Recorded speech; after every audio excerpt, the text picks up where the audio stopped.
इस आकाश मंडल में ऊर्जा का सबसे बड़ा स्रोत है सूर्य। और जब कोई ग्रह सूर्य के बहुत नजदीक आ जाता है, यानी कि सूर्य की रोशनी में कहीं ना कहीं वो ग्रह जब छिप जाता है, तो उसको कहा जाता है अस्त ग्रह। जी हां, मैं बात करने जा रहा हूं 11 फरवरी 2024 को अस्त होने जा रहे शनि ग्रह के बारे में। मैं पंडित दिवाकर वशिष्ठ और आप देख रहे हैं जीवन दर्पण ज्योतिष।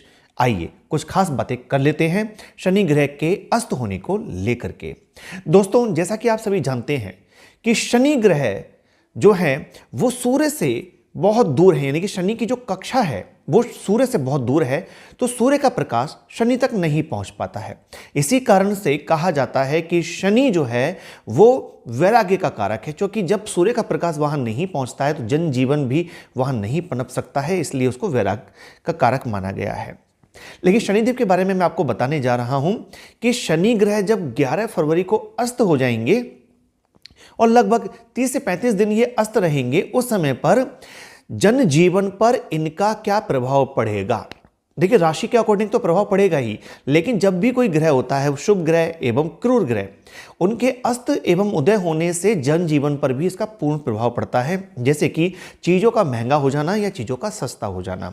तो जो लोग शनि के उद्योग से जुड़े हुए हैं, खास करके लोहा, स्टील, इस्पात, तेल और भूमि, यानी कि बिल्डिंग्स बनवाना, बिल्डिंग्स के काम से, बिल्डिंग्स के सामान से अगर आप लोग जुड़े हुए हैं शनि की चीज़ों से, तो इसमें कहीं ना कहीं आपको गिरावट देखने को मिलेगी, क्योंकि आपके जो है आपके काम का कारक ही शनि है। जैसे कि मशीनरी हो गई, मशीनों का काम हो गया, लकड़ी का काम हो गया, तेल का काम हो गया, कोयले का काम हो गया, मकान का निर्माण कार्य का काम हो गया, मकान बिल्डिंग्स बनवाते हैं, आप बिल्डर्स हैं, उसका काम हो गया, प्रॉपर्टी का काम हो गया, तो ये सारे काम शनि से देखे जाते हैं। वकालत का काम हो गया, ठीक है ना।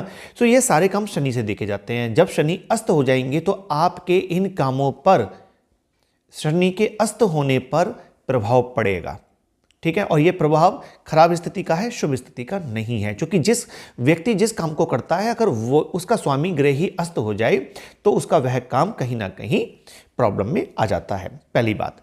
दूसरी बात, यदि हम देखें कि वहीं पर जब शनि ग्रह अस्त हो जाएंगे तो यहां पर आपको देखने को यह मिलेगी कि शनि जैसे क्रूर ग्रह यदि जब अस्त हो जाते हैं तो यहां पर जनजीवन पर इसका जो प्रभाव पड़ता है वो पड़ता है कि महंगाई कहीं ना कहीं कम होती है, किसी न किसी कारण से महंगाई कम होती है और जनजीवन पर इसका एक शुभ प्रभाव देखने को मिलता है।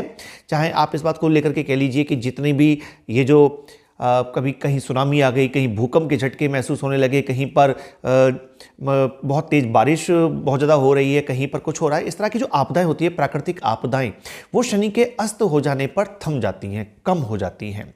वहीं पर शनि ग्रह जब वक्री होते हैं, क्योंकि कहा गया है क्रूरा वक्री महाक्रूरा, क्रूर ग्रह जब वक्री हो जाता है तो महाक्रूर फल देता है। शनि को क्रूर ग्रहों में गिना गया है, पापी ग्रहों में गिना गया है, तो जब ये वक्री स्थिति में आ जाते हैं तो काफी बुरा फल देते हैं। लेकिन अभी ये अस्त हो गए हैं तो इसका जनजीवन पर शुभ प्रभाव देखने को मिलेगा। वहीं जिन राशियों पर ढैया एवं साढ़े साती चल रही है, जैसे कि मैं आपको बता देता हूं कि इस समय पर कर्क राशि और वृश्चिक राशि पर जो है ढैया चल रही है शनि की, और ढैया की वजह से इन राशियों में जो परेशानी बनी हुई है, शनि के अस्त हो जाने पर ये राशियां थोड़ी चैन की सांस लेंगी। वहीं पर कुंभ राशि में इस समय शनि गोचर कर रहे हैं और इस कारण से मकर, कुंभ एवं मीन राशियों पर साढ़े साती चल रही है, और साढ़े साती की वजह से इन तीन राशियों पर जो परेशानियां चल रही हैं उनमें कहीं ना कहीं कमी देखने को मिलेगी। लेकिन आपकी कुंडली के अंदर शनि की स्थिति अच्छी है और आप पर शनि की महादशा चल रही है और यह महादशा आप पर शुभ जा रही थी, तो शनि के अस्त हो जाने पर आपको कुछ परेशानियों का सामना जरूर करना पड़ सकता है। कि जिसकी कुंडली में शनि शुभ फल दे रहे हैं और महादशा के अंदर शुभ फल प्राप्त हो रहे हैं, तो उनको शनि के अस्त हो जाने पर, जो गोचर में शनि अस्त हो जाएंगे, तो शनि के अस्त हो जाने पर उनको कहीं ना कहीं कठिनाइयों का सामना करना पड़ेगा। यहीं पर शनि जो अस्त हो रहे हैं वो कुंभ राशि में हो रहे हैं। कुंभ राशि इनकी खुद की राशि है, तो कुंभ राशि के जातक स्पेशली अगर देखा जाए तो ये अपने काम में सुस्ती महसूस करेंगे, यानी कि इनका काम करने में मन ना लगना या किसी काम को टालना। स्पेशली यदि कोई मुकदमा इत्यादि चल रहा है तो उसमें भी जो शनि का, क्योंकि शनि न्यायाधीश हैं, वकालत से इनको जोड़कर देखा जाता है।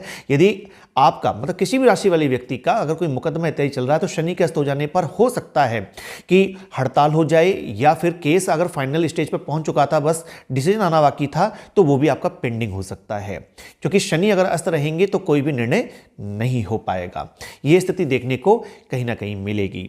तो मित्रों, इसी प्रकार से जिन पर ढैया साढ़े साथी का प्रभाव है और वो बुरा प्रभाव उन पर कहीं ना कहीं उनको मिल रहा है, तो उनको जो है शुभ फल मिलेंगे। लेकिन जिन पर शनि की जो है महादशा इत्यादि चल रही है और उनको शुभ फल मिल रहे हैं, तो उनको कहीं ना कहीं नुकसान देखने को मिलेगा। लेकिन वहीं शनि की दशा में किसी को यदि अशुभ फल देखने को मिल रहे हैं और गोचर वर्ष शनि यदि अस्त हो जाते हैं, तो ऐसे में आप थोड़ी चैन की सांस ले सकते हैं, क्योंकि आपको शनि के अस्त हो जाने पर शुभ फल प्राप्त अवश्य होंगे। तो मित्रों, ये थी कुछ जानकारी शनिदेव के अस्त हो जाने पर। आपको ये वीडियो कैसी लगी कमेंट के माध्यम जरूर बताइएगा। यहां तक देखा है तो आप ओम नमः शिवाय जरूर लिखिएगा। आपकी कुंडली में शनि किस राशि में बैठे हैं मेरे को जरूर लिखिएगा। जल्दी मिलता हूं आपसे, तब तक के लिए अपना ख्याल रखिए। नमस्कार।